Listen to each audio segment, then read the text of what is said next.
Hello, everyone. Welcome. We are the authors of TRSE's Aspiring Nepantleras, Conceptualizing Social Studies Education from the Rupture, La Herida Abierta. My name is Gerardo Aponte-Safe. I'm a professor at the University of Wisconsin-La Crosse. I focus on global education and multicultural education. Before being a professor, I was a middle school social studies teacher in Central Florida. Hi, my name is Ana Diaz-Beltran. I'm at University of Texas, Rio Grande Valley. I was also a former social studies teacher in middle school and elementary school. And my current work focuses on the lived experiences of transnational Latinx youth and their experiences with citizenship and belonging. Hi, everyone. I'm Becky Christ. I'm at Florida International University. Formerly, I was a high school history teacher at a rural school in Missouri. And now at the university level, I teach pre-service teachers how to be teachers in elementary social studies methods. So our title, Aspiring Nepantleras, uses a concept from Nepantleras, uses that concept from Gloria Anzaldúa. And she is a Chicana, queer, multilingual woman of color, scholar in ethnic studies and cultural studies. And her experiences were mostly, she explores experiences with racism, linguicism, sexism, homophobia, and that led to her work on identity and self-exploration. And we're bringing her work into the field of social studies. Particularly, we are thinking about nepantleras or nepantla, which is a Nahua word that she theorizes on to describe in-between spaces, border spaces, places where there is, the definition is somewhat diluted. It's like, it disrupts a binary. And in her work is particularly talking about geographical, physical, material, psychic, spiritual border crossings. And we've taken up Anzaldua's work to help us interrogate social studies from the viewpoint of the field, in the classroom, and of ourselves. And it's important to look at these three areas, which are typically siloed into separate spaces, but we have to remember that we don't leave our teacher selves behind when we do research. We don't leave our research selves behind when we're in the classroom, and our identities and experiences are always with us. And so we wanted to take a look at what Anzaldúa can help us think about in these realms. And social studies as a field has been full of dominant ideologies and histories, which is communicated in social studies classrooms via the master narrative. The idea that white, middle-class, Christian, male actors are typically favored. And our discipline has continued to wrestle with these issues of the master narrative, along with issues of race and racism, amongst other intersecting identities and forms of oppression. And so we found Anzaldua's work to be helpful in interrogating our discipline and field in this way, and help us think about who she can represent in terms of identity and the work that she's doing, and how she represented challenges to that traditional field. Also, as a field, we have seen ruptures and through different tactics. Some scholars have left the field, the discipline, and others have stayed and written and trained and mentored future scholars and cracked the field from within. And the three of us talked a lot about how we cannot label one right way to disrupt this traditional master narrative or the types of research that happen, but that it's important that what is important is that it is challenged, and we have to fight oppressive systems, the oppressive systems in which we all live and work. And as Anzaldúa reminds us, we are all part of a living ecology. And so her work has helped us think about how we can disrupt those traditional ideologies that stem from oppression.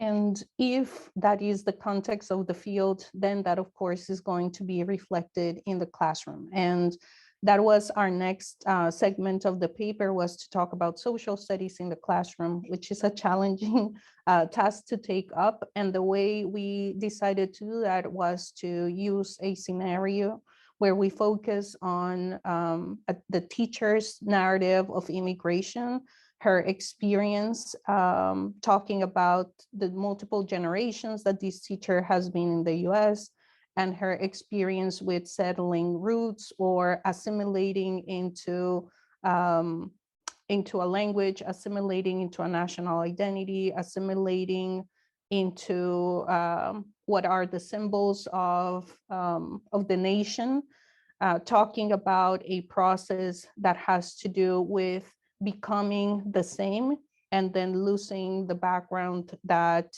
different immigrants came, particularly at the end of the 19th and the beginning of the 20th century to the US. And then the second part of that scenario focuses on students and probably more recent forms of immigration, but not only immigration, we also talk about other students' identities, talk about groups of people who have been crossed by the border or who had experiences of displacement or had experiences of losing their land.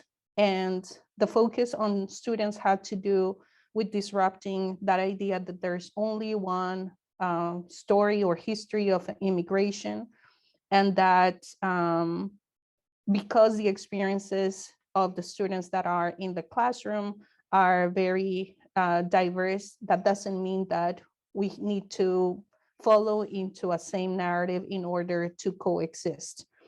And so that scenario is questioning whether we are invested in maintaining or perpetuating symbols or master narratives or geographies or histories that impose one form of being, a oneness, a shared way of being in one place, or if this is the moment where we understand that coexistence of difference and being able to communicate and to coexist or translate our experiences doesn't mean that we need to become the same thing.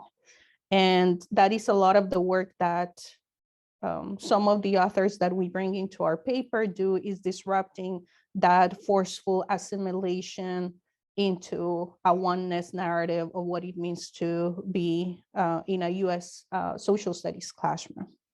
So as we dove into the work of Ansaldúa and engage in conversations about her with each other in preparation, we really were drawn to the way that Ansaldúa talked in a very holistic way.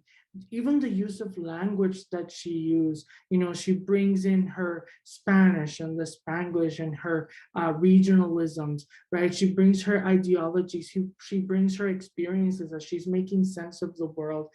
That integration was something that we valued, and that we saw the ways that our thinking was shaped, not just in prose, but in narrative ways that brought our stories, that brought our poetry, that brought out artistry. And so we wrote in that way. Our reading of Ansaldúa allowed us to see how she speaks from the heart and how we wanted to speak from our hearts, because we had engaged and continue to engage in reflective practices, and especially on interrogations of self. One reason we speak about critical self-reflection is that we're learning from las nepantleras. We're not trying to co-opt their experiences and their work as a glib identifier, a new term that we can call ourselves. Instead, we're not claiming it. We want to work towards it. We have work to do. These experiences allowed us, for example, to look back at some of our teaching. Myself, as I considered the ways that in my teaching, I included narratives and I included things about the world that I knew in my heart were not so black and white, were not so narrowly defined, because I had lived differently, because my students had lived differently, particularly when we're talking about colonization, when we're talking about borders, when we're talking about other groups of people. And looking back at our stories and owning them and seeing the ways that in the past we might have engaged in those dominant narratives and maybe didn't push back, encourages us to see, and we're inspired by Ansaldúa's attention to Nepantla and Nepantleras to see, look, our bodies are evidence that there's more than just a single narrative, there's more than just the dominant narrative. And as such, using those examples, those liminalities, to be able to speak to the nuance and the complexity of what it means to be human, of what it means to be a citizen, of what it means to belong in a community. And seeing history, seeing ourselves through those complex lenses. So in our writing, we include the sentence, while there are no easy answers, being aspiring nepantleras as scholars offers us an opportunity to break out of the discrete, compartmentalized components of self into a holistic approach to being. And so, a message I would like others to know. The young people we work with have beautifully rich border crossing identities. They navigate liminal spaces, sometimes consciously, sometimes unconsciously, and many teachers, they do as well. I'm inspired, and I hope that others are inspired by Ansaldúa as she intentionally names, honors, and celebrates those complex border stories and challenge the curriculum to use the curriculum we use that oversimplifies groups of people.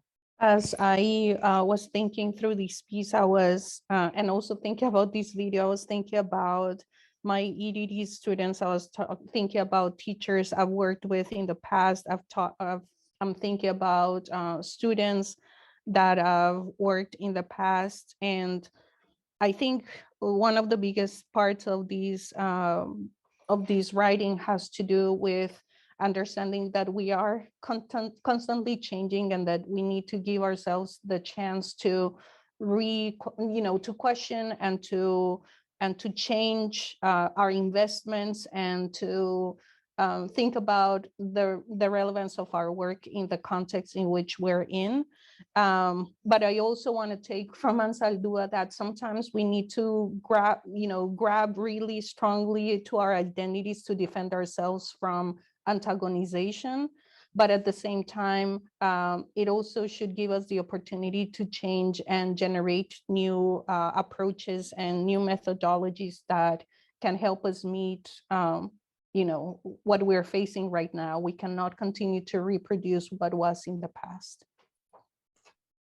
And for me, this process of writing this piece, of reading Ansaldúa and working with these two amazing colleagues of mine has, helped me see even more that to do critical social studies work, it's important to have critical friends and colleagues who come from various backgrounds, identities, experiences, and histories, because they're the ones who help me think differently about social studies and who challenge me to do better and be better. Thank you, everyone. I hope you have a great day and that you enjoy our piece. Muchas gracias.